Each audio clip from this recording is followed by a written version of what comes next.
अगर हम international trade की बात करें तो उसमें इंडियन इकोनॉमी का स्ट्रेंथन होना बहुत जरूरी है। और ये एक अच्छी खबर है इंडियन इकोनॉमी के लिए कि यहाँ पर जो हमारा ट्रेड डेफिसिट है वो कम होता दिखाई दे रहा है इस महीने।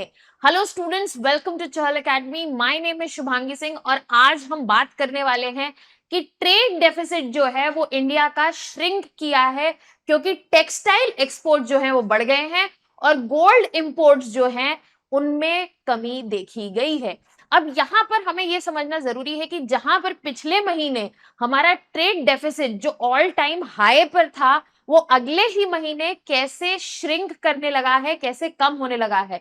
अगर हम ट्रेड डेफिसिट की बात करें इस महीने तो 5 महीने का कंपेरेटिव लोएस्ट पॉइंट पे है इस वक्त ट्रेड डेफिसिट, जो कि एक अच्छी न्यूज है इकोनॉमी के लिए हमारी कि यहां पर जो हमारा बैलेंस ऑफ ट्रेड है वहां पर हम एक फेवरेबल सिचुएशन में हैं, क्योंकि अभी हमारा जो डेफिसिट है वो कम होता हुआ दिख रहा है। स्पेशली अगर हम पिछले 5 महीने में बात करें तो यहां पर हाईएस्ट ट्रेड डेफिसिट्स देखने को मिले हैं, बट इस महीने ट्रेड डेफिसिट जो है वो श्रिंक किया है। और आज हम इसी के बारे में बात करने वाले हैं कि ये जो ट्रेड डेफिसिट में गिरावट आई है, जो कमी आई है, इसके पीछे रीजंस क्या है और इसका इम्पैक्ट क्या हो सकता है आने वाले समय में। तो स्टार्ट करते हैं। सबसे पहले ये समझते हैं कि ये बेसिकली न्यूज क्या है। तो अगर हम रीसेंट रिपोर्ट्स की बात करें तो इंडिया का जो गुड्स का ट्रेड डेफिसिट है वो कम हो गया है एंड ये लोएस्ट देखा गया है लास्ट 5 मंथ्स। अब ये कहाँ आ गया है? ये आ गया 21 बिलियन डॉलर पर, और ये पिछले ही महीने 10 महीने के हाई पे था जो कि था 30 बिलियन डॉलर का ट्रेड डेफिसिट। सो हमें एक काफी डिप देखने को मिला as compared to the last month. अब ये जो इंप्रूवमेंट आई है ये देखी गई है क्योंकि इंक्रीज देखा गया है एक्सपोर्ट्स में ऑफ टेक्सटाइल्स, इलेक्ट्रॉनिक गुड्स और इंजीनियरिंग गुड्स, और साथ ही साथ यहां पर पेट्रोलियम एक्सपोर्ट्स का जो ऑफसेट था वो हुआ है। जो हम पेट्रोलियम एक्सपोर्ट कर रहे थे और जियोपॉलिटिकल टेंशंस की वजह से उसमें जो चेंजेस आए हैं उसको ऑफसेट कर दिया। जो इंक्रीज ट्रेड हम देख रहे हैं टेक्सटाइल, इंजीनियरिंग गुड्स और इलेक्ट्रॉनिक गुड्स का, साथ ही साथ इसी समय में एक शार्प डिक्रीज देखने को मिला है जो गोल्ड इंपोर्ट हो रहा था हमारी कंट्री में। तो यहां पे हमने क्या देखा कि एक्सपोर्ट में इंक्रीज देखने को मिला है और इंपोर्ट में डिक्रीज देखने को मिला है, जिसकी वजह से ट्रेड डेफिसिट जो है छोटा हो गया है। अब आगे बढ़ते हैं और इस पर्टिकुलर न्यूज की इंट्रिकेसीज को समझते हैं, छोटी छोटी बातों को समझते हैं। अब हम इन डिटेल बात करने वाले हैं इंडिया के एक्सपोर्ट परफॉर्मेंस जो सितंबर में रहा है इस महीने का। अब यहां पर ओवरऑल ग्रोथ जो देखने को मिली है हमें इन टर्म्स ऑफ इंडिया के एक्सपोर्ट वो ज्यादा बढ़ी है, क्योंकि यहाँ पर एक्सपोर्ट जो है बढ़े हैं 35 बिलियन डॉलर के, और इसी समय की अगर हम लास्ट सितंबर की बात करें तो 34 बिलियन डॉलर थे।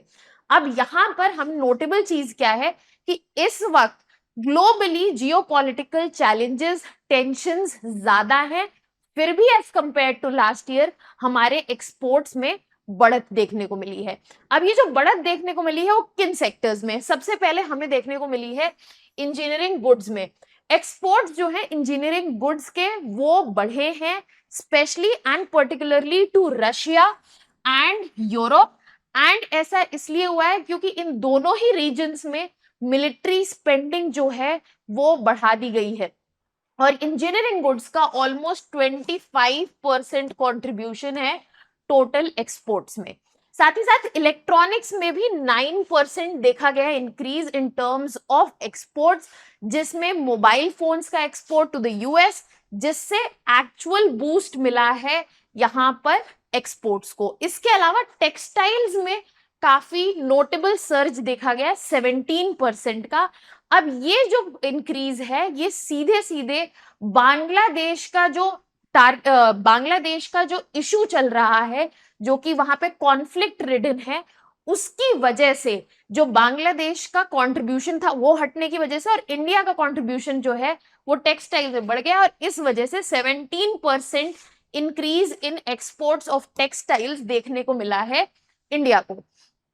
साथ ही साथ अगर हम बात करें यहाँ पर कि यहाँ पर क्या सिचुएशन है एक्सपोर्ट परफॉर्मेंस की, हमने वो तो समझ लिया, बट आगे हमें ये देखना है कि क्या क्या चैलेंजेस इंडिया फेस करता है in terms of export performance. सबसे बड़ा और प्रेजेंट चैलेंज जो है वो है ट्रेड डिसरप्शंस, जिसके रीजन जियोपॉलिटिकल कॉन्फ्लिक्ट जो ओवरऑल ग्लोबल इकोनॉमी में इस वक्त मल्टीपल जगह है, चाहे वो रशिया यूक्रेन हो, इजराइल ईरान हो, इजराइल पैलेस्टीन हो, यहाँ पर मल्टीपल ग्लोबल कॉन्फ्लिक्ट्स हमें देखने को मिल रहे हैं जिसमें कई सारे नेशंस डायरेक्टली और इनडायरेक्टली इन्वॉल्व हैं। तो यहाँ पर जो ट्रेड डिसरप्शंस हो रहे हैं, सबसे पहले तो आ रहा है उसकी वजह से सप्लाई चेन इश्यूज। यहाँ पर ऑनगोइंग इश्यूज जो कॉन्फ्लिक्ट है उसकी वजह से इंडियन एक्सपोर्टर्स को डिफिकल्टी हो रही है रॉ मटेरियल्स जो है उनको एक्सेस करने में, कंपोनेंट्स जो है उनको एक्सेस करने में। इसकी वजह से शिपिंग डिलेज हो रहे हैं, जिसकी वजह से ट्रांसपोर्टेशन और लॉजिस्टिक कॉस्ट्स भी बढ़ रहे हैं। तो ये जो एक डिसरप्शन है वो तो डिसरप्शन है सप्लाई चेन का। उसके अलावा इन्हीं जियोपॉलिटिकल टेंशंस की वजह से काफी ज्यादा फ्लक्चुएशन और वॉलेटिलिटी देखी गई है प्राइसेस में। फ्लक्चुएशन जो क्रूड ऑयल प्राइसेस में है, मेटल प्राइसेस में है, वो प्रोडक्शन कॉस्ट को इफेक्ट करते हैं। फॉर एग्जांपल जैसे जैसे फ्यूल प्राइसेस बढ़ेंगे, शिपिंग कॉस्ट, ट्रांसपोर्टेशन कॉस्ट भी बढ़ेगा। और यहाँ पर जो मेटल प्राइसेस जो हैं, जो फ्लक्चुएट कर रहे हैं, डिक्लाइन कर रहे हैं, वो प्रॉफिटेबिलिटी को कम करेंगे, जो कि इन सेक्टर्स को इफेक्ट करेगी। अभी हमने देखा कि इलेक्ट्रॉनिक गुड्स, इंजीनियरिंग गुड्स में हमारे एक्सपोर्ट्स जो हैं वो बढ़ रहे हैं, बट अगर इन सेक्टर्स में प्राइस फ्लक्चुएशन की वजह से प्रॉफिट्स कम होने लगे तो यहाँ पर इनका फायदा नहीं मिलेगा फर्म्स और प्रोडक्शन हाउसेस को।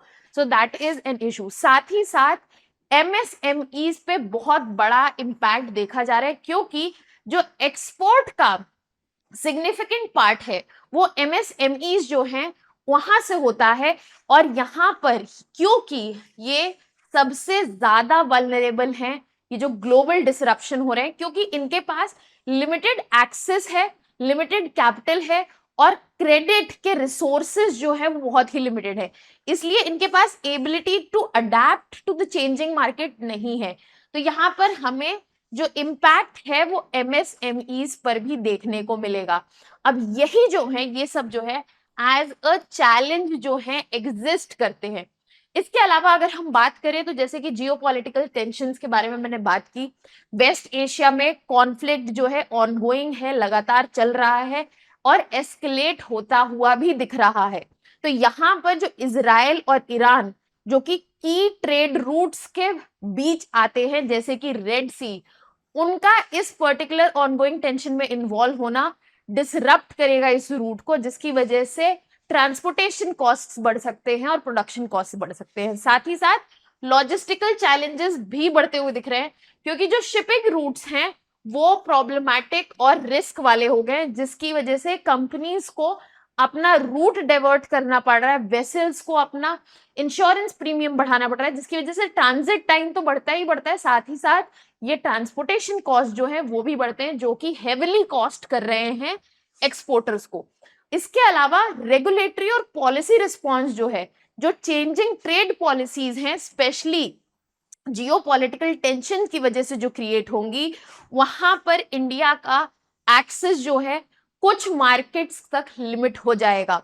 अब चाहे यहाँ पे सैंक्शंस की वजह से हो, चाहे टैरिफ्स की वजह से हो, एंड अगेन इस वजह से यहाँ पर जो कॉस्ट है बिजनेस करने का कुछ पर्टिकुलर रीजन्स में बढ़ेगा, जिससे प्रॉफिटेबिलिटी कम होगी और एक्सपोर्ट्स जो है इफेक्ट्स हो सकते हैं। यहाँ पर हमने कई रीजन समझे जिसकी वजह से प्रॉफिटेबिलिटी कम होगी और एक्सपोर्ट पर इफेक्ट देखने को मिल सकता है, क्योंकि ये एज चैलेंजेस ऑपरेट कर रहे हैं specifically for India's export performance. और इंडिया का एक्सपोर्ट परफॉर्मेंस ग्रो करना बहुत जरूरी है अगर इंडिया को एज अ डेवलप्ड नेशन आना है। अब यहाँ पर अगर हम इकोनॉमिक कॉन्टेक्स्ट की बात करें तो हमें ग्लोबल लेवल पे भी देखना चाहिए। वर्ल्ड ट्रेड ऑर्गेनाइजेशन ने इंडिया को डाउनग्रेड कर दिया है ग्रोथ फॉरकास्ट में, specially for global merchandise trade, जो कि दिखाता है कि जो ये ऑनगोइंग जियोपॉलिटिकल कॉन्फ्लिक्ट्स है स्पेशली वेस्ट एशिया में, उसका इम्पैक्ट जो है वो हमें देखने को मिलेगा शिपिंग रूट्स पे। इसके साथ ये जो सिचुएशन है ये फर्दर इश्यूज क्रिएट कर रही है, क्योंकि यहाँ पर जो एनर्जी प्राइसेस हैं उनमें बढ़त देखी गई है, और साथ ही साथ जो ट्रेड फ्लोज एग्जिस्ट करते हैं रीजनली और ग्लोबली उन पर भी इम्पैक्ट देखा गया है इन जियोपॉलिटिकल टेंशंस का। Now that we have understood कि कैसे इस वक्त इंडिया का एक्सपोर्ट जो है अच्छा परफॉर्म कर रहा है और क्या क्या चैलेंजेस हैं, साथ ही साथ ग्लोबल पोजीशन क्या है, साथ ही साथ हम यहाँ पर नजर डाल लेते हैं इंपोर्ट ट्रेंड्स क्या कहते हैं इंडिया के। इंडिया का जो ग्लोबल गोल्ड का इंपोर्ट है उसमें हमें ड्रॉप देखने को मिला है बाय 60%, और जो पेट्रोलियम एक्सपोर्ट है उसमें भी हमें ड्रॉप देखने को मिला है बाय 26%। अब ये जो है ये दोनों ही ड्रॉप जो है ये दिखाता है कि ये दोनों सेक्टर्स जो है वल्नरेबल हो गए हैं। इंपोर्ट्स में ड्रॉप जो आया है वो एक्सेस टू मार्केट की वजह से आया है, और पेट्रोलियम एक्सपोर्ट्स भी सिमिलर सिचुएशन की वजह से डिप देखी गई है। यहाँ पर ग्लोबल फ्यूल डिमांड जो है वो कम होती हुई नजर आ रही है। क्यों कम होती हुई नजर आ रही है? क्योंकि tensions and wars are running in West Asia, और इस वजह से क्योंकि ग्लोबल फ्यूल डिमांड कम हो रही है तो इंडिया का पेट्रोलियम एक्सपोर्ट भी यहाँ पर डिप किया है, और इस वजह से हमें ये ट्रेंड देखने को मिल रहा है। But the good news for India is कि जो पेट्रोलियम एक्सपोर्ट 26% से कम हुआ है वो हमने ऑफसेट कर लिया, कॉम्पेंसेट कर लिया है टेक्सटाइल से, इलेक्ट्रॉनिक गुड से और इंजीनियरिंग गुड से। और गोल्ड इंपोर्ट्स जो कम हुए हैं वहां पर हमें ट्रेड डेफिसिट पर इंपैक्ट देखने को मिला है, जो हमें सितंबर में कम होता हुआ दिखा है। एट प्रेजेंट इंडिया के पास सिग्निफिकेंट चैलेंजेस हैं इंडिया के एक्सपोर्ट सेक्टर को, और यहां पर उनको सरवाइव करते हुए एक्सपोर्ट सेक्टर ने ग्रोथ दिखाई है सितंबर में। फिर भी हमें ये कंसिडर करना पड़ेगा कि जो जियोपॉलिटिकल टेंशंस हैं जो अभी चल रही हैं वो एक बहुत बड़ा कंसर्न है, और ये ट्रेड डिसरप्शन जो है वो रिस्क कर सकते हैं आगे के महीनों की परफॉर्मेंस। इसलिए जरूरी है कि हम अपने एक्सपोर्ट गुड्स की बास्केट को डाइवर्सिफाई करें, अपनी लॉजिस्टिकल कैपेबिलिटीज को बढ़ाएं, ताकि ये जो वॉलेटाइल एनवायरनमेंट है, वॉलेटाइल सिचुएशन है, इसमें भी इंडिया के एक्सपोर्ट सेक्टर की ग्रोथ इंश्योर्ड रहे। On this note, let us look at a practice question. You can send in your answers in the comment section and our team will get back to you. Discuss the factors contributing. Let us look at this question. Discuss the factors contributing to the recent performance of India's export amidst geopolitical tensions. तो सबसे पहला portion तो ये पूछ रहा है कि ऐसे कौन से फैक्टर्स हैं, you have to discuss those factors जिन्होंने जो भी परफॉर्मेंस रही है इंडिया के एक्सपोर्ट की इन जियोपॉलिटिकल टेंशंस में उनको फैक्टर इन करना है हमें यहाँ पे। फिर साथ ही साथ एनालाइज करना है कि इनका इम्प्लीकेशन क्या होगा trend for India trade balance और इकोनॉमिक ग्रोथ पर। तो first part, then we have the second part and third part, what measures can be taken by the government to enhance the resilience of Indian exports in the face of international uncertainties. So you can send in your answers in the comment section and our team will get back to you. That was all from my side. We have covered in detail that how Indian export sector has shown growth और क्या challenges हैं और आगे हम क्या कर सकते हैं इन challenges को address करने के लिए, so that वल्नरेबल सिचुएशन में भी इंडिया का एक्सपोर्ट सेक्टर जो है वो ग्रो करता रहे। ऐसी और वीडियोस और कंटेंट रिलेटेड इंफॉर्मेशन के लिए please subscribe to our YouTube channel. I will see you in the next video. That's all from my side. Thank you.